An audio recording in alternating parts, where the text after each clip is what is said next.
Jawab dulu, nanti saya beri kesempatan menjawab. Silakan, Bang Silver, silakan. Jadi kembali lagi, kita nggak usah bangun framing-framing yang menurut saya sih nggak perlu ya. Bagaimana sekarang ini ya kan, Bang Hosinuddin dan kawan-kawan memberikan argumen-argumen yang baik ya kan kepada masyarakat. Umpamanya Roy Suryo melakukan ini, itu kenapa gitu loh. Jadi daripada kita melebar kepada hal-hal yang Nggak usah ngajari kami lah, silakan berstatement. Saya paling tidak suka diajari orang lain yang sok lebih tahu dari saya. Ngomong Statement Pak Jokowi saja yang langsung ke pokok masalah. Anda sebagai manusia beradab, tolonglah hormati orang Kalau lain. hormati saya juga nggak usah ngajari saya. Saya hormati Anda. Ya Saya udah panggil fokus aja aja kepada Anda masalahnya, ngomong. tidak perlu bicara tentang harusnya. Jadi Anda nggak perlu mengajari presiden 2 kali. Anda siapa? Anda Loh, bukan. saya tidak pernah mengajari Anda. Saya fokus kepada saudara Joko Widodo. Saudara bukan kuasa hukum saudara Joko Widodo. Nggak usah ngomong gede, Hosinuddin. Anda juga nggak usah ngomong besar, Sylvester. Ya, jadi intinya kau nggak perlu, kau bukan orang hebat di republik Kau ini. juga bukan orang biasa. Kau orang biasa. Kau bukan orang hebat. Ya, Dia lebih Bapak-bapak. tahu hukum daripada Anda. Ya, Bapak-bapak, Intinya itu. kalau seperti ini penonton kita tidak akan mendapatkan manfaat atau informasi. Sebentar ya, saya mau tanya satu hal dulu ke Bang Silver. Artinya langkah-langkah yang dilakukan oleh Polda Metro Jaya menurut Anda dari kacamata Anda sebagai praktisi hukum, ya kan, itu sudah tepatkah? Kemudian kalau sudah tepat, reasonnya apa menurut Anda? Sudah sangat tepat, ya kan, termasuk Mabes Polri sudah sangat profesional, sudah sangat tepat, karena apa yang dilakukan sekarang ini sesuai prosedur hukum yang berlaku, gitu loh.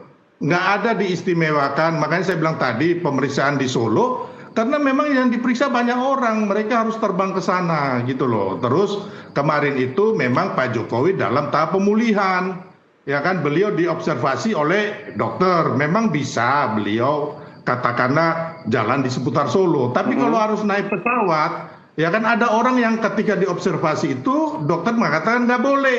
Contohnya ibu yang hamil atau ada orang dengan kasus-kasus sakit apa gitu kan. Nah ini juga kita nggak tahu. Tapi intinya waktu pemeriksaan di Polda Solo itu, Polres Solo itu banyak orang lain juga diperiksa di launch itu. Jadi bukan hanya Pak Jokowi yang diistimewakan. Tapi kalau menurut saya nggak bagus lah membangun framing-framing seolah-olah Pak Jokowi diistimewakan gitu loh. Terus Soal Pak nama Jokowi itu kemudian muncul dari Polda, tidak disebutkan oleh Pak Jokowi, Pak Jokowi tidak menuding, kata Iya. Pak Gosin seolah buang badan begitu, Anda setuju nggak? Gimana Bang Silver, Anda setuju nggak soal buang badan itu yang tiba-tiba muncul nama-nama yang Enggak ya, itu memang dari Polda yang menemukan ya kan indikasi tersangka atau terlapornya ya. Jadi memang saya pun nggak tahu tiba-tiba udah ada muncul nama itu ya kan, bukan saya ya karena saya saksi kan, Ya. saksi pelapor ya kan. Jadi intinya itu kan kewenangan dari Polda, mestinya teman-teman itu gugatlah Polda itu gitu loh. Entah Oke. gugatan pakai apa terserah lah ya kan. Kalau kita hanya ngomong ini kan berarti kan kita membangun narasi yang sesat dan ini nggak bagus buat bangsa kita gitu. Oke, baik. Sebentar, Pak Gosin, Ya. 3 saksi yang diperiksa hari ini, Baik. itu tadi Anda katakan Pak Sunarto itu akhirnya jadi atau tidak diperiksa? Tidak, jadi tidak jadi. ya, kembali. Berarti cuma 2. Dua. Nah, substansi pemeriksaan terhadap Yulia Widianingsih sama Rahmat Hilman itu apa? Substansi terkait dengan kegiatan penyampaian pendapat di muka umum yang Oke. disiarkan oleh YouTube di sejumlah tempat. Ada yang di Bareskrim, ada juga yang di kantor TPUA di Tanah Abang, dan ada di sebuah stasiun TV swasta nasional begitu. Oke. Itu substansinya itu dikaitkan dengan peristiwa yang saat ini disidik oleh Polda Metro Jaya, yakni dugaan fitnah, pencemaran, kemudian kabar bohong, kemudian pidana sara, kemudian penghasutan, juga 3235 Undang-Undang ITE yang ancamannya 8 tahun dan 12 tahun penjara. Mereka kapasitasnya sebagai apa? 2 Sebagai saksi saksi, ini? sebagai Sebagai saksi. saksi. Profesinya apa? Profesinya, jadi kalau kita bicara profesi, yang Bu Dokter Julia itu kan aktivis, dia nggak aktif lagi menjadi dokter. Kemudian untuk Sunarto itu dia YouTuber. Kemudian untuk Rahmat Hilman dia aktivis TPUA-nya begitu. Oke, jadi Rahmat aktivis TPUA. Ya, ya. Kalau Yulia sendiri? Dia orang yang sering diundang oleh TPUA begitu. Oke. Sementara YouTuber kita belum diperiksa ya? Belum diperiksa, Oke. begitu. Apa komentar Anda kalau melihat substansi hasil pemeriksaan hari ini? Ya, yang jelas begini ya. Kasus ini terasa berat ya. Bobot politiknya itu berat sekali. Jadi kalau bicara ada nuansa politik dalam kasus ini, saya katakan benar.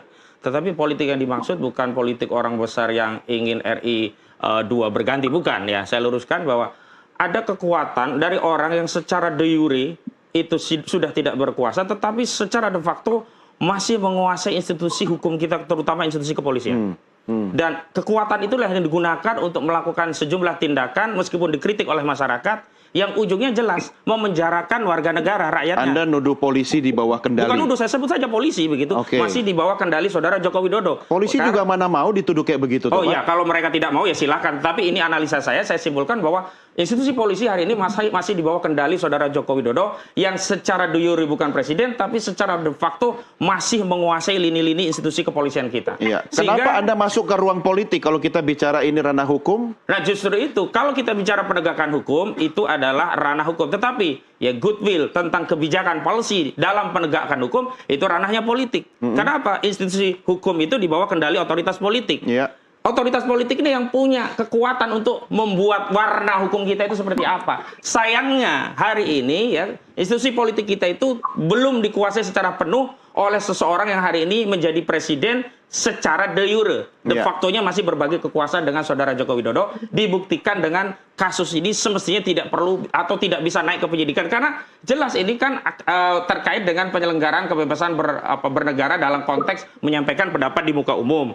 Lalu kritik itu dinarasikan sebagai kejahatan. Setelah dinarasikan sebagai kejahatan, fitnah, pencemaran, keroyoklah ini ya anggota-anggota kubu Jokowi ini membuat laporan banyak-banyak keroyokan ini gitu loh. Dan kalau mereka mengatakan akan jadi tersangka, ya wajar mereka sudah menakar bahwa entitas institusi Polri masih di dalam kendali mereka dan kemudian mereka berani menyatakan ujungnya adalah tersangka, ujungnya terpidana. Walaupun dalam proses hukum dalam penyidikan berhenti karena tidak ditemukan alat bukti itu biasa. Buktinya ada SP3. Ya, itu bisa terjadi kan? Itu bisa terjadi. Tapi kan masih proses. Ketika ada prejudis yang tadi dikatakan akan ada tersangka dan seterusnya, lah kami kemudian mengaitkan dengan apa yang kami rasakan di lapangan. Oh wajar. Ya, tapi belum. Kan belum final. Nah, belum karena itu melalui juga. stasiun ini saya harus kencangkan suara ini agar tidak terjadi. Karena kita ingin institusi polisi kita lurus. Ya, benar-benar menjadi penegak hukum, bukan menjadi alat kekuasaan. Atau jangan-jangan Anda menggencangkan narasi tadi karena ada indikator Anda akan salah atau kalah begitu? Oh tidak, persoalan salah, kalah dan seterusnya itu hal yang biasa bagi seorang advokat. Tapi kalau kita ingin bicara tentang kebenaran, keadilan,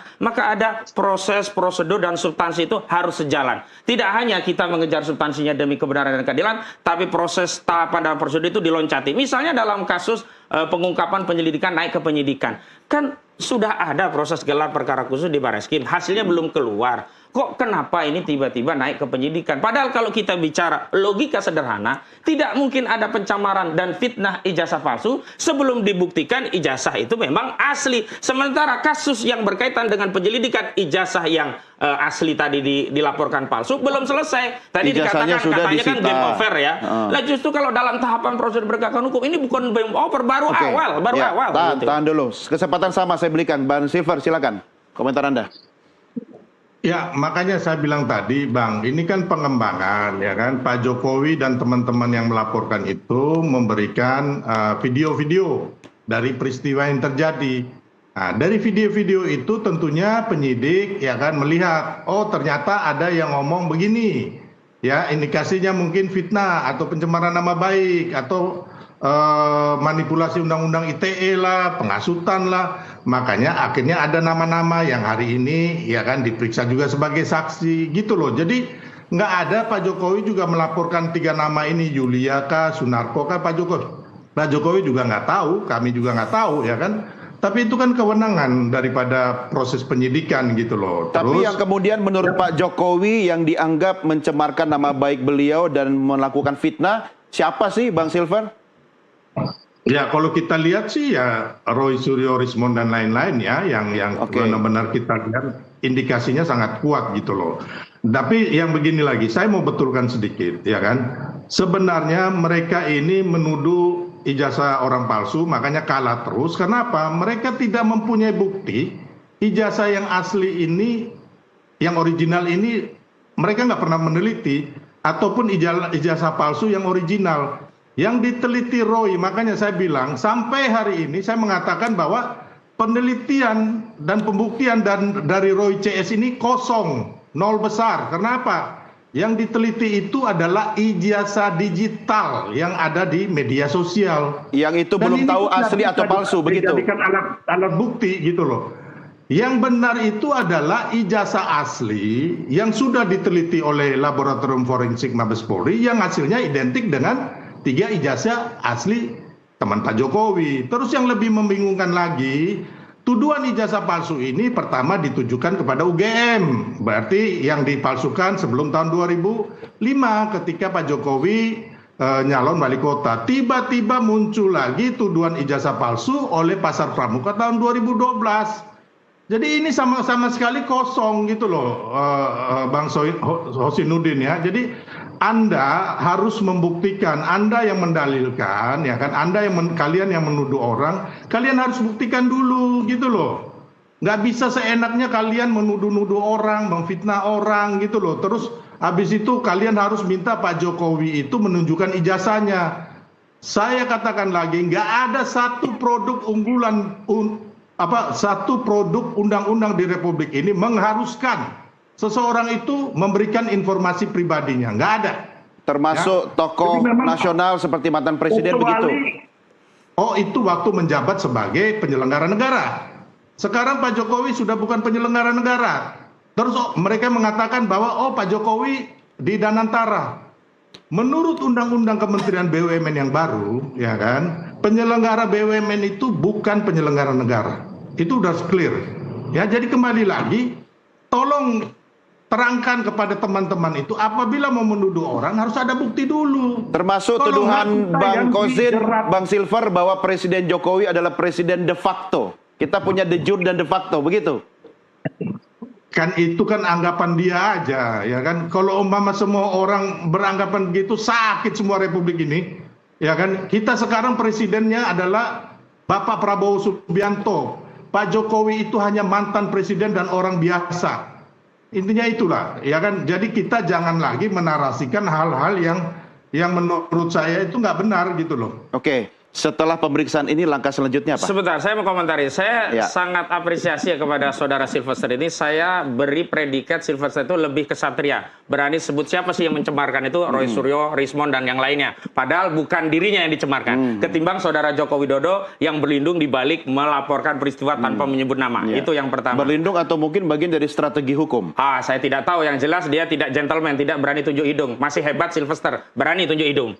Oke lah, yang kedua, ini bukan masalah dokumen biasa. Dokumen itu sudah diverifikasi di KPU, KPUD, dan kemudian diupload di situ-situ. Pertama kali yang mengambil dokumen ijazah itu adalah Bambang Trimulyono, lalu dibuat buku Jokowi Undercover. Jadi ada basis dan oleh KPUD itu sudah diverifikasi. Yang diverifikasi itulah ya, baik KPUD maupun KPU saat dia Pilpres, itu yang jadi bahan objek penelitian. Dan kalau tidak ada bukti, buktinya sudah diserahkan kepada publik. Nih, buktinya ada masalah di sini, di sini, di sini. Dan masalah-masalah itu tidak pernah ya diklarifikasi. Contoh, buku Jokowi Undercover 2, apakah pernah dibantah oleh kubu Jokowi? Tidak pernah. Yang ada adalah pembungkaman. Dengan cara apa? Memenjarakan Bambang Trimulyono. Harusnya kalau memang ada versi yang sahih tentang ijazah saudara Joko Widodo, buat dong buku bukan Jokowi Undercover, misalkan Jokowi Overcover misalnya, yang menjelaskan mengcounter seluruh dalil, argumen, bukti-bukti yang dikumpulkan oleh Bambang Trimulyono. Ya, saya mau balik lagi ke soalan tentang masyarakat kita. Kalau kita bicara undang-undang, ya nggak ada juga larangan bagi seorang Joko Widodo untuk menunjukkan ijazah aslinya. Nggak ada larangan. Dan bahkan itu mengkonfirmasi saudara Joko Widodo seorang negarawan ini dan sekaligus bapak closing bangsa. statement ya, durasi kita terbatas. Silakan. Baik, Sekaligus. karena itu janganlah berdalih di balik undang-undang karena tidak ada kewajiban, pada saat yang sama menggunakan undang-undang dengan lapor polisi untuk merepresi rakyatnya yang hendak menyuarakan kritik kepada orang yang pernah menjadi presiden Republik ini. Bukan orang biasa loh. Pernah memimpin Republik ini 2 periode 10 tahun dan meninggalkan hutang ribuan triliun bagi rakyat di Republik ini. Apa nggak boleh kita bertanya? Begitu. Baik, sekaligus closing statement Bang Silver, silakan. Saya mau membetulkan Bang Hosinuddin ya, walaupun mungkin beliau adalah pengacara Bambang Tri. Makanya kenapa Bambang Tri kalah dan masuk penjara? Karena Bambang Tri itu yang pertama, ya kan, membikin buku Jokowi Undercover hanya diambil dari clipping-clipping di media massa. Dan ini dibuktikan di pengadilan bahwa apa yang dia tulis itu nggak benar. Makanya Bambang Tri masuk penjara. Yang kedua, Bambang Tri lagi bersama Gus Nur, ya kan, menuduh ijazah Pak Jokowi asli, mereka nggak pegang buktinya, mereka nggak pernah lihat, tapi mereka bersumpah atas nama kitab suci, sumpah mubahala, akhirnya mereka dipenjara juga. Jadi harusnya Bang Hosinuddin dan kawan-kawan ini menjadi patokan bahwa ini yang benar, di sini hukum ditegakkan gitu, karena mereka memang bersalah. Orang-orang ini adalah para pembenci yang tidak mempunyai bukti-bukti yang valid. Nah, ini yang harusnya menjadi pegangan teman-teman yang sekarang gitu loh. Intinya itu bahwa ini pun ya kan kejadian seperti Bambang Tri dan lain-lainnya akan kembali lagi terjadi ketika ada indikasi pidana pencemaran nama baik, penghasutan, kan, terus ada penyalahgunaan undang-undang ITE. Ini pasti tanpa diintervensi siapapun, kita nggak perlu membayar Polda Metro atau siapapun mengintervensi Polda Metro. Ini hukum yang akan menjerat teman-teman. Saya pikir kita harus berpikir logis dan berpikir positif dan berpikir dengan nalar yang baik gitu. Oke, cukup ya. Cukup Bapak-bapak. Untuk penutup saja, logis itu membuktikan keaslian ijazah itu dengan menunjukkan aslinya, bukan dengan memenjarakan orang. Itu nggak logis. Begitu. Ya, cukup Bapak-bapak. Kita hormati persidangan. Yang asli itu nanti di pengadilan. Ya udah penjarain orang kok baru nanti di pengadilan. Di Surabaya, di Solo nggak pernah muncul itu barang. Iya, Bang Silver. Baik, Bang Silver, terima kasih. Bang Kosin, terima kasih. Ya, sama-sama. Kita ikuti aja prosesnya ya. Saya bukan hakim ya, ini bukan pengadilan, tapi saya sudah diingatkan produser saya berkali-kali. Closing ya. Terima kasih Bapak-bapak. Kita jumpa lagi di kesempatan berikutnya. Pemirsa, inilah akhir jumpa kita dalam NTV Prime Dialog. Kita lanjutkan perbincangan kita di kesempatan berikutnya, tapi kami segera kembali dengan NTV Prime Bulletin. Tetap bersama kami. Thank you.